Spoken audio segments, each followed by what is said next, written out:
جی دوستو، میں یہ جو ہمارے این احمدی کے نام سے جماعت احمدیہ کے ایک نوجوان ہیں، ان کو ایک جواب تو میں پہلے دے چکا ہوں۔ یہ میں خلیفہ ثانی کے بارے میں جو انہوں نے کہا کہ اگر ایسی باتیں تھیں، یہ منہ کی کہی ہوئی باتیں، یہ ایسی باتیں ہیں، لیکن اس کے بارے میں 4 گواہ وغیرہ جو بھی انہوں نے کہا، تو میں ان سے اس ضمن میں صرف یہ عرض کروں گا کہ عزیزم، پھر وہی بات ہے کہ آپ یا تو پوری طرح سے جماعت کی تاریخ سے مرزا محمود صاحب کے کردار سے پوری طرح واقف ہوں، ان کے حالات و واقعات سے پوری طرح واقف ہوں، تو زیادہ مناسب ہوتا اگر آپ یہ جان کر بات کر رہے ہوتے۔ اور پھر آپ نے ان کی ذات کا یہ جو ان کی تفسیر کے حوالے سے کہا کہ وہ صرف چونکہ اللہ تعالیٰ کہتے ہیں کہ ہم انہی کو جو مطہر لوگ ہوتے ہیں، جو پاک ہوتے ہیں، ان کو علم دیتے ہیں، تو جی ان کا تفسیر لکھنا جو ہے وہ مطلب ان کی سچائی اور پاکیزگی کا ثبوت کے طور پہ آپ نے پیش کیا۔ تو بہرحال میں بات کرتا ہوں اس ضمن میں کہ صورتحال کیا تھی اور کیا ہے، لیکن ایک بات میں آپ سے واضح کرتا چلا جاؤں کہ عزیزم، بات یہ ہے کہ میں نہ تو اسلام کا مبلغ ہوں، نہ میں اسلام کو پریچ کر رہا ہوں۔ میں یہاں پہ قطعی طور پہ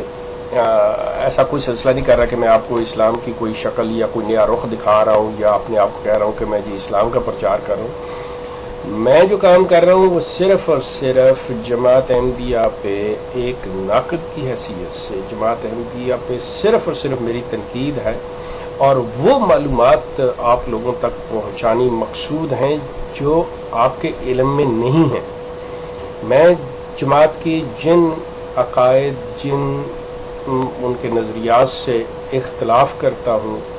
میں وہ آپ کے سامنے رکھ رہا ہوں، اور یہ چیزیں جو ہیں یہ میں نے کہیں سے سنی سنائی جو ہوتی ہیں وہ باتیں نہیں ہیں، بلکہ جماعت کے اندر رہ کر، مطلب جو خود اس جماعت کا ایک حصہ، مطلب I was also a part of this جماعت، تو وہاں سے یہ جو فرسٹ ہینڈ انفارمیشنز ہیں کہ اگر کسی شخص سے متعلقہ ہیں تو میں اس شخص سے ذاتی طور پر ملا ہوں اور ان سے وہ چیزیں لے کر پھر بات کر رہا ہوں۔ تو بات کو یہ رکھیے کہ میرا کام صرف اور صرف جماعت پہ وہ تنقید اور آپ تک وہ معلومات باہم پہنچانا ہے جو میری اپنی ذاتی رائے میں، میرا اپنا ایک نظریہ ہے، میری اپنی رائے ہے، اور جو مجھے علم ہے وہ آپ تک پہنچانا چاہ رہا ہوں کہ وہ معلومات آپ تک جائیں۔ اس وضاحت کے بعد میں آپ سے صرف یہ عرض کروں گا کہ مرزا بشیر الدین محمود جو جماعت کے دوسرے گدی نشین تھے، جنہیں خلیفہ ثانی کہا جاتا ہے اور بعض لوگ انہیں خلیفہ ثانی بھی کہتے ہیں، ان کی ذات کے اوپر یہ شروع سے جیسے ہی وہ خلیفہ بنے ہیں، بلکہ خلیفہ بننے سے پہلے پہ ان پہ یہ ان کے کریکٹر پہ اور ان کی ذات پہ یہ الزامات لگے تھے اس قسم کے۔ آپ نے کہا گواہوں کی، تو دیکھیے ان کی زندگی کے اندر جب یہاں پہ آپ کے ایک سرگودا کے امیر جو صوبائی امیر تھے پنجاب کے،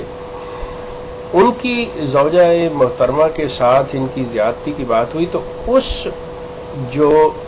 بیچاری ان کی شکار تھیں عورت، انہوں نے موقت بعذاب یہ قسم اٹھائی تھی کہ میرے ساتھ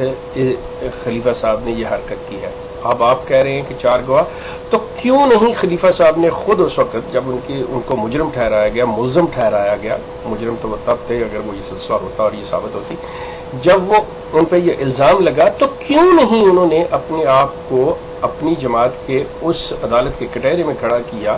اور وہاں پہ ان کی طرف سے ان کے وکلاء نے یا انہوں نے اس خاتون سے یہ مطالبہ کیا کہ جی آپ 4 گواہ لے کے آئے، مگر اگر وہ سچے تھے تو اس چیز پہ ایک عدالت، ایک یہ چیز قائم ہونی چاہیے تھی، لیکن اس کو سرے سے اوائڈ کیا گیا۔ اگر آپ کو اتفاق و تبع تابعین پڑھنے کا تو اس میں دیکھ لیجئے، اس میں باقاعدہ طور پہ مرزا محمود نے ایک لفافہ جو تھا وہ ان صاحب کو، اس صوبائی امیر کو دیا کہ یہ ہے، وہ خود لکھتے ہیں اس کے اوپر کہ مجھے اطلاع آیا اور وہ ان کی بیوی کے سلسلے میں تھا۔ اب ان باتوں پہ میں ایک چیز آپ کے ساتھ یہ عرض کر دوں کہ نہ میں اس وقت موجود تھا نہ آپ تھے اور بہت سے لوگ بھی نہیں تھے، لیکن یہ ایک باتیں ہیں، ایک بات چلی ہے. اگر یہ واقعات اس طرح ہوئے ہوتے کہ ان پہ الزام لگا اور انہوں نے ایک کمیشن یا عدالت یا کوئی چیز بٹھائی ہوتی، انکوائری کی ہوتی اور اس میں ثابت نہ ہوتا تو ٹھیک تھا، لیکن انہوں نے تو اس سے اعتراض کیا. تاریخ بتاتی نہیں ہے یہ چیز، لیکن تاریخ میں اس عورت کا جو موقت بعذاب قسم ہے وہ موجود ہے، وہ چیزیں ہیں، وہ آپ کے سامنے. بلکہ حقیقت پسند پارٹی کے بعض افراد نے کھلی کتابیں اس کے اوپر لکھی ہوئی ہیں جس میں یہ چیز باقاعدہ ان کی سٹیٹمنٹ شائع ہوئی ہے. آپ اس کو مانیں یا نہ مانیں، مطلب یہ ایک علیحدہ بات ہے، لیکن ان کے بارے میں آپ نے یہاں پہ ان کی سچائی کے سلسلے میں ایک بڑی زبردست بات کی کہ جی دیکھیں کہ چونکہ انہوں نے قرآن کی تفسیر کی ہوئی ہے اور قرآن کی تفسیر وہی کر سکتا ہے جو بندہ سچا ہو، پاک ہو، مطہر ہو، جو بالکل طاہر و طیب ہو، وہ کر سکتا ہے. تو آپ کی میں اطلاع کے لیے ایک عرض کر دوں کہ 1958 کے اندر جو تفسیر صغیر کے کاتب تھے نا، تفسیر صغیر کے کاتب، ان کا نام تھا نور الدین کاتب. انہوں نے ایک بات کہی کہ جی انہوں نے مولوی ابو المنیر نور الحق، جنہیں مولوی پاوا عرف مولوی پاوا صاحب کہتے تھے، یہ مطلب آپ کے سویڈن کے اور جرمنی میں بھی ان کے صاحبزادگان ہیں جو جماعت کے صدران اور وہاں کے عمراء اور مختلف عہدوں پہ ہیں، اور ایک جو ہیں وہ داماد ہیں آپ کے لندن کے امام جو ہیں، ان کے یہ داماد بھی ہیں مولوی پاوا صاحب کے بیٹے. تو انہوں نے کہا، کاتب نے کہا جی مجھے مولوی پاوا صاحب نے کہا ہے کہ یہ تو جو ہے تفسیر جو ہے یہ میری ہے. اب آپ اندازہ کریں کہ جب مرزا محمود کو پتہ لگتا ہے، یہ 1958 کی بات ہے، یہ چیز جو ہے اس کے ابھی تک جو گواہ ہیں، جو لوگ جو ہیں وہ موجود ہیں، باقی حیات ہیں ابھی تک، کہ انہوں نے یہ چیز جب مرزا محمود کو پتہ لگی تو انہوں نے کہا کہ سزا کے طور پہ کے اوپر یہ چیز ہوگا کہ مسجد مبارک میں سید زین العابدین شاہ صاحب کی زیر صدارت یہ اجلاس بلایا گیا، اور اس میں ان تینوں افراد کو، مولوی نور الحق پاوا صاحب کو، نور الدین کاتب کو اور مولوی صدیق صاحب کو، جو سابق صدر عمومی تھے، ان کو کہا گیا کہ وہ شام کو مسجد مبارک میں اکٹھے ہو جائیں اور یہ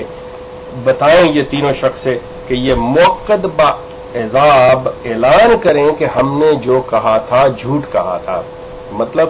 کہ اب وہ شخص جو ہے وہ یہ کہے کہ نہیں جی میں نے یہ نہیں کہا تھا کہ یہ تفسیر میں نے لکھی ہے، یہ تفسیر مرزا محمود نے نہیں لکھی، وہ موقد باعذاب اس چیز کی قسم کھائے. اب آپ دیکھیے کہ ان تینوں نے، مزے کی بات یہ ہے کہ ان تینوں نے یہ قسم، یہ موقد و عذاب قسم جو ہے وہ سب لوگوں کے سامنے مسجد مبارک میں مولوی نور الحق پاوا صاحب نے، نور الدین کاتب نے اور مولوی صدیق نے، ان تین بندوں نے یہ قسم اٹھائی. اب آپ مجھے بتائیں کہ جب انہوں نے یہ قسم اٹھائی اور یہ کہا کہ جھوٹے پہ لعنت ڈالی اللہ کی کہ لعنت اللہ علی الکاذبین، تو یہی کام مرزا صاحب بھی کروایا کرتے تھے. اب آپ مجھے یہ بتائیں اس ڈرامے کا مقصد کہ صرف اس میں سے جو شخص ہے وہ مولوی نور الحق اس وقت وفات پا چکے، میری اطلاع کے مطابق باقی جو دو فرد ہیں وہ نور الدین کاتب اور مولوی صدیق صاحب وہ ابھی زندہ ہے. اب آپ مجھے یہ بتائیں کہ جب یہ ایک جھوٹوں پہ یہ لعنت بھیجی جا رہی ہے، یہ ڈرامہ کیا ہے، کیا ہوا، کیا اس کا نتیجہ کیا نکلا اس کا؟ مطلب آپ نے اس میں بلا کے کہہ دیا جھوٹوں پہ لعنت،